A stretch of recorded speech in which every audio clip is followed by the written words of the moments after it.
Good morning, it's Roger Thunder. Continuing on the Crazy Horse episode, this will be part 2. If you haven't seen part 1, you should go back to the previous video and check that out. Although any one of these videos could be standalone, because talking about Crazy Horse or Tsuke Wiko is always a pleasure. So this is your favorite storyteller, wisdom keeper. Continuing on, I wanted to touch on some things from the last video. I was talking about how Crazy Horse went to seek a vision and went with his father and did a sweat. And so, in terms of seeking a vision, the Hamblecha, I mentioned that, is actually a certain type of ritual where you dig a hole and you get into it and you go without food and water for 3-4 days. Let's say an extended 3-day. Supposedly you can't live 4 days without food, but maybe that's part of the vision. So anyway, the Inipi is the sweat lodge, and that's something that Crazy Horse did. In my last video, I talked about his vision, his dream that he wanted interpreted, where he was rising up out of the water with the thunders at his back and the hands pulling him down, and the red-tailed hawk. Incidentally, I'm wearing my Red Road Prayer Circle shirt. It's got the emblem on here. Walking the Red Road. Thank you, Matt, for doing these shirts. I'll get to something about shirts in a little bit. Shirt wearers, which was what Crazy Horse was. But anyway, wanted to clear that up, and I also wanted to clear up, I said that I believe I said in the last video that Crazy Horse's mother was Sikanju, and I think it was, I want to correct that and say Mini Kanju, and Oglala was his father, his father's lineage, as far as tribal goes. So I wanted to correct those two things. And so when we left off before, we were getting into the areas of warfare, or what caused the conflict between the Lakota people and the Long Knives, or the Blue Coats, or whatever you want it, the white man, the soldiers. And so I talked about the Grattan incident, about the cow, and about how that started a whole problem. I'm recapping a little for those who haven't watched the last video, but you should definitely watch the video part 1, Crazy Horse part 1. So after the Grattan incident, where there was a fight over a cow and a lot of people got killed on both sides, from the encampment outside of Fort Laramie where the loafers were hanging out. So after that incident, the wounding of Conquering Bear, and again I said Conquering Bear was a friend or a good acquaintance of Crazy Horse, so he took it personally. So after that incident, of course, there's always a tit for tat, right? So, you know, the Braves in the loafers camp, or the tribal camp outside Fort Laramie, they warriored up and they took out 20 soldiers, and they took out the man Grattan that, you know, was imposing himself on the encampment there and wreaking havoc. So after that incident is when a bunch of wars started, and there was a retaliation war that came after that against the people that had killed Grattan and killed the 20 soldiers. And I think that camp was headed up by a guy named Little Thunder. He plays quite a role. There was a lot of people with the name Thunder in the Lakota tradition and other indigenous traditions. There was a revenge thing from the soldiers after that, headed up by a guy named Harney, Harney, Harney. And I think his nickname was Woman Killer Harney, is what the Lakota called him, Woman Killer Harney. Why? Because he came in after that and just decimated the camp that was outside the fort there and drove the people off and killed a bunch of people and women and children. See, they had no qualms, the Long Knives had no qualms about killing women and children. Why? Because they were merciless. They had, nits make lice or something like that was their term. Get rid of the kids and the women that produce them, and then we'll have a lot less savages. The mindset in the white man was horrific, basically.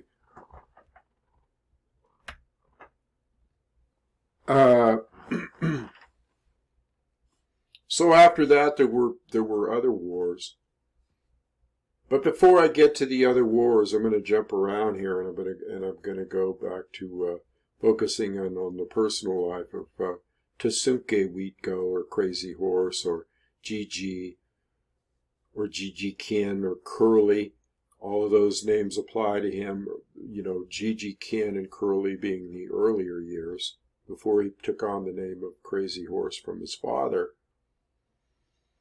Incidentally, when his father gave him the name Crazy Horse, he changed his own name to Worm. Okay. For some reason, he changed his name to Worm. You got to wonder about these names, if they all had really significant meanings and deep meanings that you would never even know, and some of us will never know. But he was also a supreme medicine man. His father, Crazy Horse, changing his Wagula might have been the Lakota pronunciation. Not sure on that one.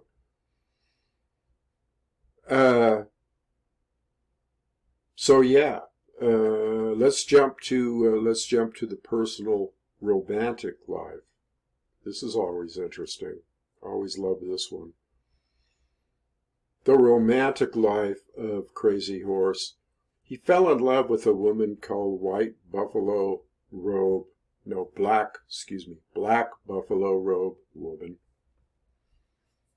Black Buffalo Robe woman. She was the daughter of Red Cloud. And if you're into Native and Lakota history, you know who Red Cloud was. He was a big chief, a main chief, a very high up there on the totem pole chief. And considered almost like a royal lineage, that type thing. And so this little girl, this little doe-eyed girl that became voluptuous later on and was very much attracted to Crazy Horse, and he to her, to the point of where they were actually courting, and he was considering how many horses he had to get to win her or to buy her or as a gift in exchange. The custom back then. They would stand under a robe. That's how you courted, is you would stand under an elk robe or some type of animal skin robe and just talk to one another with the robe draping over both of you, embracing and that type of thing. And they had done that, and they were kind of on their way to marital bliss, let's say, being hooked up. there were wars and there were incursions, and, you know, Crazy Horse was off to here and off to there, and fighting the crow and counting coup and doing all kinds of things that warriors do. In other words, not being around all the time, and then couple that with he didn't like being around people. Like I said in my last video, he was kind of a meditator and liked to just hoof it out into the hills and sit there for hours and hours and hours just meditating and thinking and reflecting and thinking about his dream and his destiny and all that stuff. So he wasn't around a lot. So in the interim, when he wasn't around, make no mistake, there was a sort of a political, I hate using the term political, but a pecking order, or whatever you want to call it. I mean, certain marriages were arranged back then for lineage purposes, royalty type purposes, hooking up different tribes, different bands. That whole thing, almost like a political thing, an elite or higher up on the totem pole. So anyway, when Crazy Horse was away, he dropped the ball a little bit as far as paying attention to Black Buffalo Robe Woman. And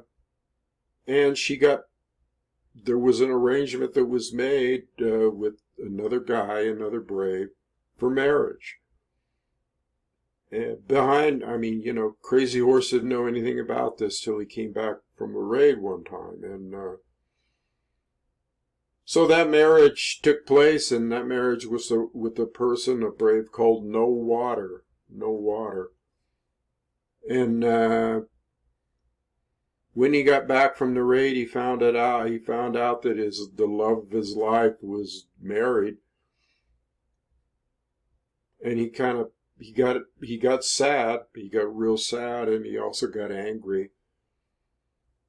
And but there wasn't a thing that he could do about it, because he was on his path of showing himself as being a leader and somebody that could live within the community and abide by the rules, and not only that, but set an example.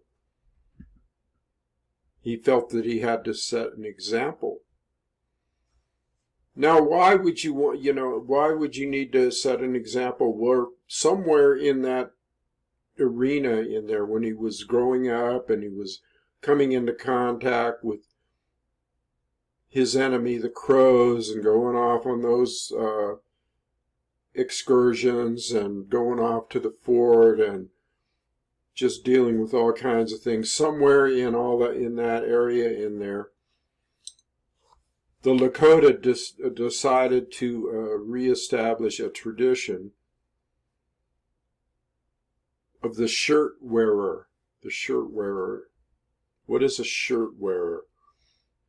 Well, a shirt wearer, I think, is the shirt was actually made from a mountain goat or mountain ram.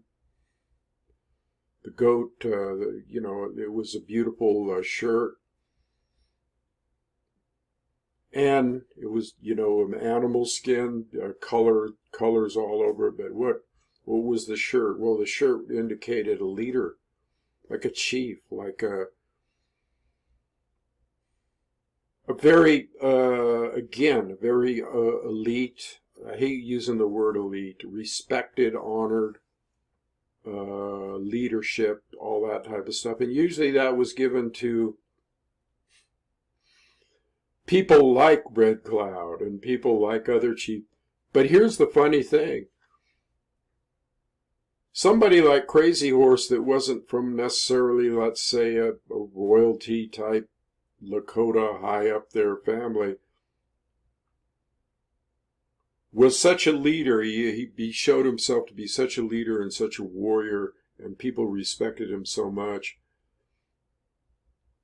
that they actually decided to give him a shirt. And I pretty much think, if the story is correct, they actually even passed up Red Cloud as far as getting it. Even though Red Cloud was a chief, the shirt was more important because it was a very spiritual thing, and it was a very revered thing. You had to be very, very special on some kind of level to get a shirt, okay? And there was only about maybe, I don't know, 8 to 10 of them. 10 shirts maybe, somewhere around there. I can't recall the number, I could be wrong. But there were very few. They didn't just hand them out, willy-nilly to everybody.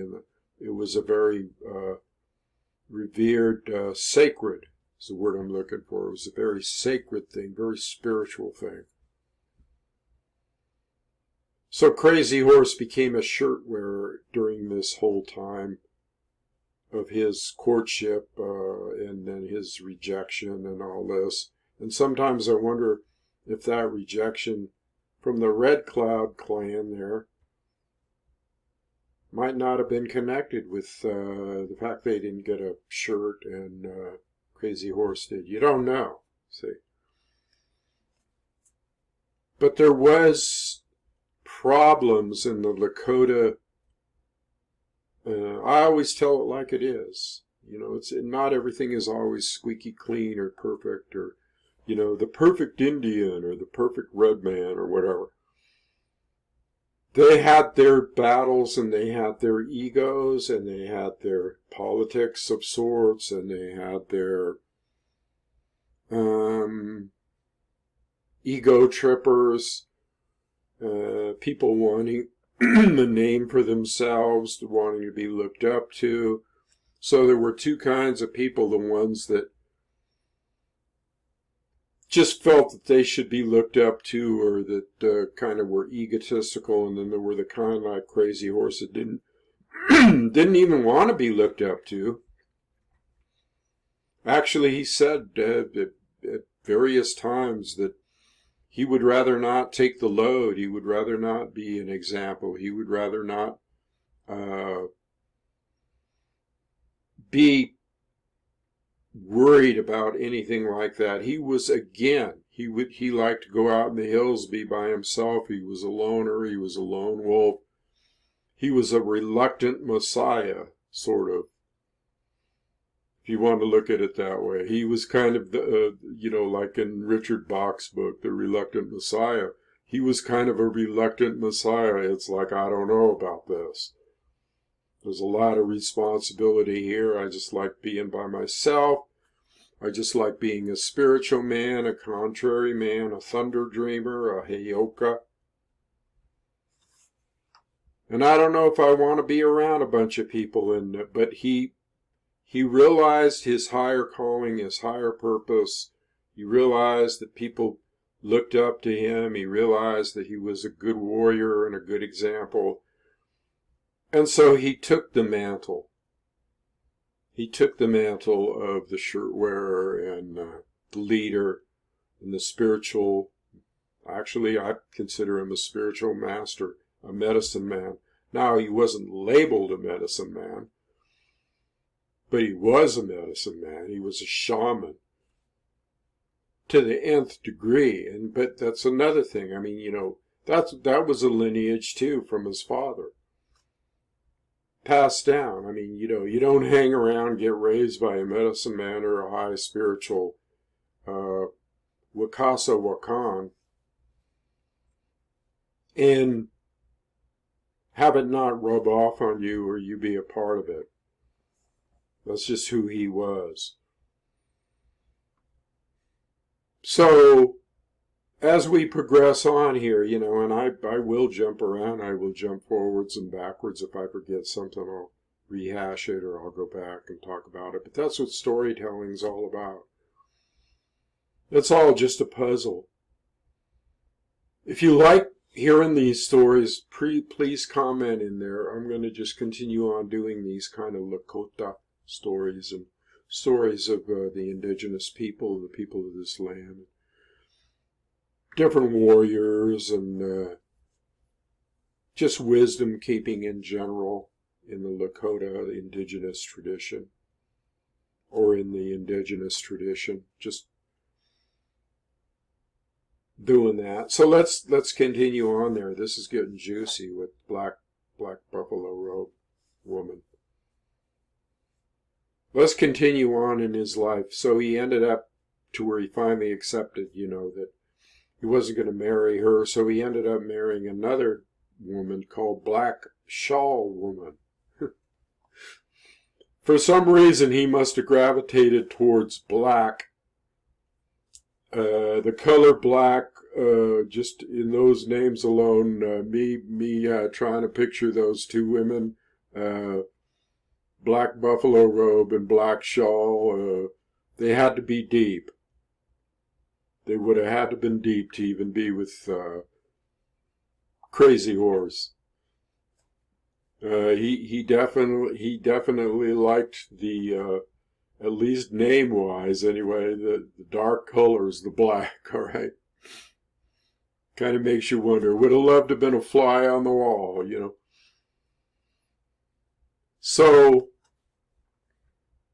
he ended up with Black Shawl, and they had a kid. They had a little baby girl. And her name, the baby girl's name was They Are Afraid of Her. That was her name. They Are Afraid of Her. There's no rhyme or reason trying to figure out these names. It's like you might wonder who's afraid of her, or will they be afraid of her, or whatever. They are afraid of her.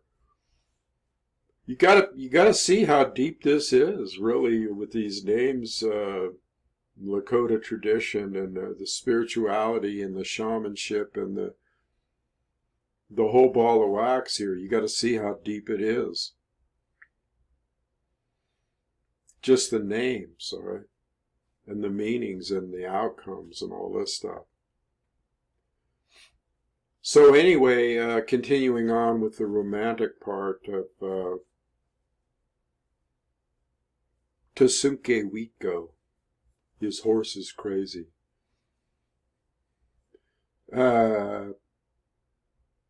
So later on, as time went by further on, and I'm not sure what the chronology of this, it had to have been years later.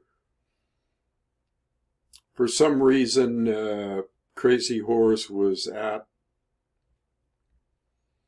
some type of celebration or some type of gathering, some type of rendezvous of the tribes in celebration of either a victory from the past or something like that.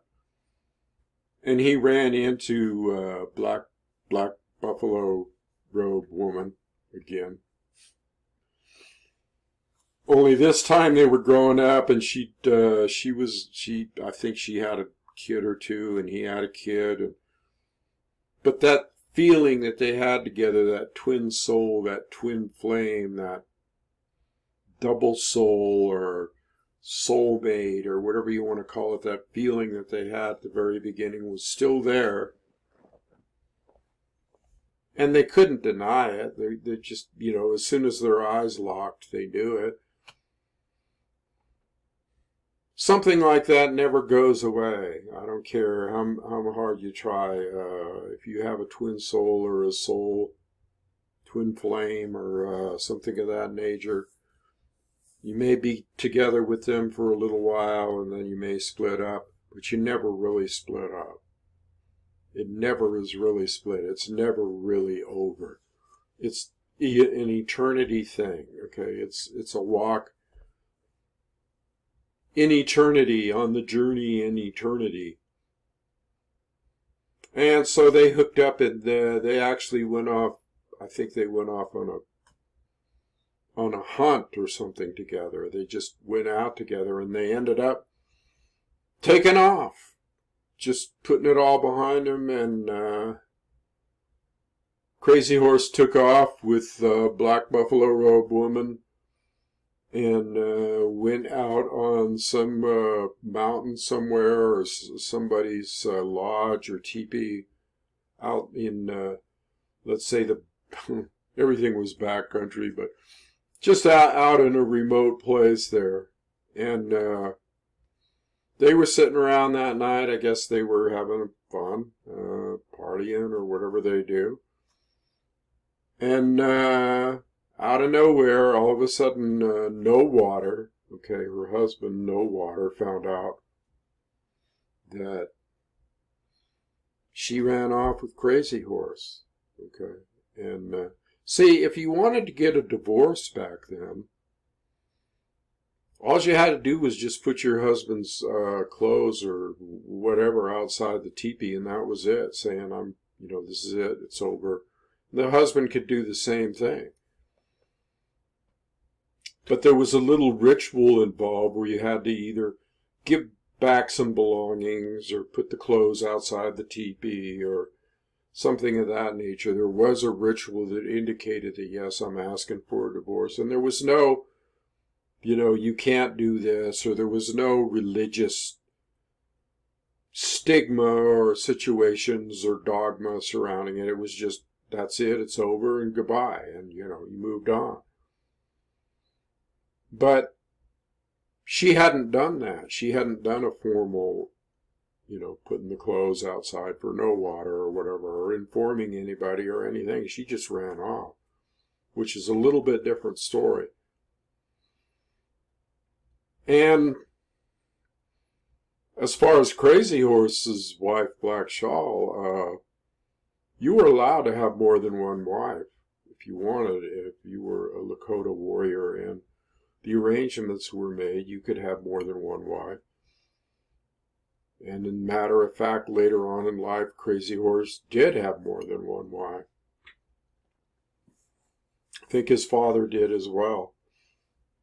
But anyway, I digress. They're in the teepee, and No Water found out about this, and he went on the warpath and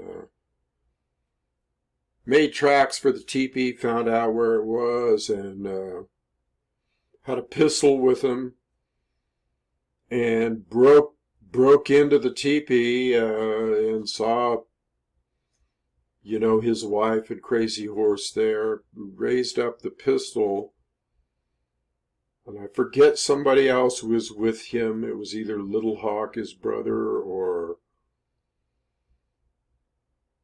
somebody else. Could have been Man Afraid of His Horses. Somebody was with him in the tent. Could have been He Dog. I'll have to check on that. I'll update it in a further video, maybe. But as No Water rose the pistol, I think that the other person that was there tried to deflect it with his hand, but didn't deflect it enough, and the bullet went off and hit Crazy Horse. I think it was in the left cheek, I'm not sure. It hit him in the face, a bullet, and I don't know, somehow it didn't go out his neck or something. It just, miraculously, it didn't kill him, and it caused a deep scar there, or a scar, and so from that time on, he survived. He got nursed. No Water took off, and then people took off. Some of Crazy Horse's people took off after No Water for revenge on that, and Crazy Horse survived the ordeal and got nursed back to health, and then ended up going back home and staying in his parents' teepee and lodge, and got through that little incident. But here's the deal. He lost, because of that incident, because of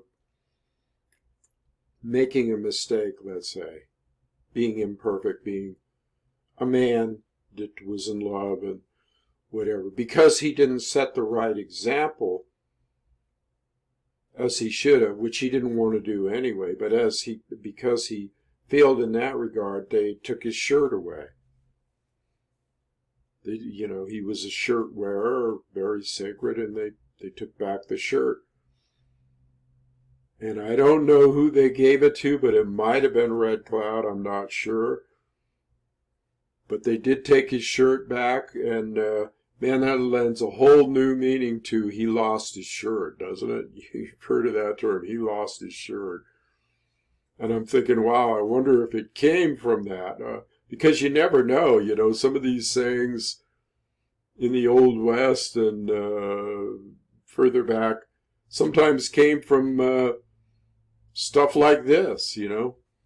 And I don't know if it actually came from that, but it could well apply. It could well apply. He lost his shirt. He was a shirt wearer, and they took it back. And so, but did that decrease the respect that people had for him?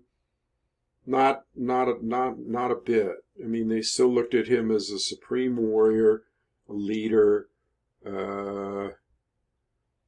That shirt wearing thing was just kind of like, oh, you know, icing on the cake or whatever. But it didn't stop for a minute who Crazy Horse was and who he would become. Now I'm saying I'm getting to the 30-minute mark. See, I told you I might do several videos. I'm going to end this video now, and on that note, and we'll get into the warring end of it, more of the warring end of it, coupled with the reflections on things that I might have forgot or updating things. So I appreciate you watching this video in the in the tradition of storytelling, Lakota storytelling, indigenous storytelling, wisdom keeping. I will continue on with this series. I have so much knowledge. I'm not beating my drum here, but if you look at my library, it takes up a quarter of a wall. And I have books on every subject, ranging from the Apache Wars to the Lakota Wars to Crazy Horse to Victorio to Lozan to Cottonier to Geronimo to the Hopi people, the Hopi prophecies. I've got Chaco Canyon and archaeology, and I've read them all.